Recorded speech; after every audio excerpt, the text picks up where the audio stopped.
ആയിട്ടുള്ളൊരു 4-5 കിലോമീറ്റർ കയറ്റം കയറി വന്ന് നിൽക്കുന്നൊരു സ്ഥലമാണ് ഇത്. കരടിപ്പാറ എന്നാണ് ഈ സ്ഥലത്തിൻ്റെ പേര്.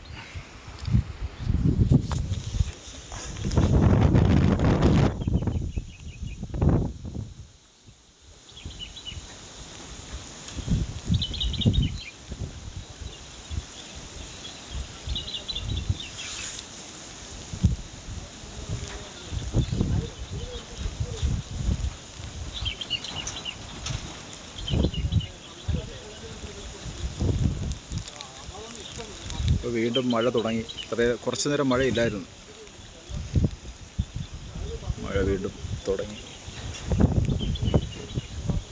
ഇനി 10 കിലോമീറ്റർ കൂടാണ് മൂന്നാറിലേക്കുള്ള യാത്ര. അതും കയറ്റം തന്നെ ആണ്, എങ്കിലും കുറച്ച് ആശ്വാസം ഉണ്ടാവുമെന്ന് പറയുന്നു.